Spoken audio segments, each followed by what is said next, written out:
दिवाली के दिन मां लक्ष्मी की कृपा पाना चाहते हो तो इस पौराणिक कथा को अवश्य सुनें। आइए दोस्तों, इस कथा को शुरू करते हैं। एक बार की बात है, एक जंगल में एक साहूकार रहता था। उसकी बेटी प्रतिदिन पीपल पर जल चढ़ाया करती थी। जिस पीपल के पेड़ पर वह जल चढ़ाया करती थी, उस पर मां लक्ष्मी निवास करती थी।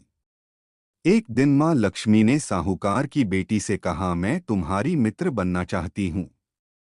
यह सुनकर साहूकार की बेटी ने कहा, मैं अपने पिता से पूछकर आपको बताऊंगी।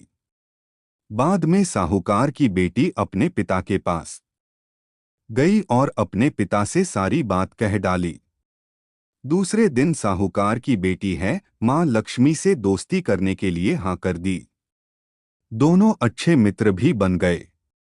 दोनों एक दूसरे के साथ खूब बातचीत करने लगे। एक दिन मां लक्ष्मी साहूकार की बेटी को अपने घर ले गई। मां लक्ष्मी ने साहूकार की बेटी का खूब स्वागत किया।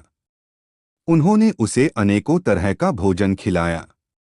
जब साहूकार की बेटी मां लक्ष्मी के घर से वापस लौटी तो मां लक्ष्मी ने उससे एक प्रश्न पूछा कि अब तुम मुझे कब अपने घर ले जाओगी। यह सुनकर साहूकार की बेटी ने मां लक्ष्मी को अपने घर आने को तो कह दिया, लेकिन अपने घर की आर्थिक स्थिति को देखकर वह उदास हो गई। उसे डर लगने लगा कि क्या वह अपने दोस्त का अच्छे से स्वागत कर पाएगी।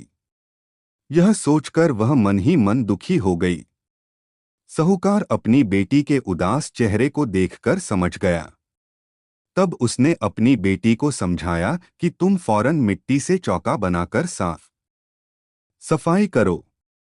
चार बत्ती के मुख वाला दिया जलाकर मां लक्ष्मी का नाम लेकर वहां उनका स्मरण करो। पिता की यह बात सुनकर उसने वैसा ही किया। उसी समय एक चील किसी रानी का नौलखा हार लेकर उड़ रहा था। अचानक वह हार साहूकार की बेटी के सामने गिर गया। तब साहूकार की बेटी ने जल्दी से वह हार बेचकर भोजन की तैयारी की। थोड़ी देर बाद भगवान श्री गणेश के साथ मां लक्ष्मी साहूकार की बेटी के घर आई। साहूकार की बेटी ने दोनों की खूब सेवा की। उसकी सेवा को देखकर मां लक्ष्मी बहुत प्रसन्न हुई और उन्होंने उसकी सारी पीड़ा को दूर कर दिया। इस तरह से साहूकार और उसकी बेटी अमीरों की तरह जीवन व्यतीत करने लगी।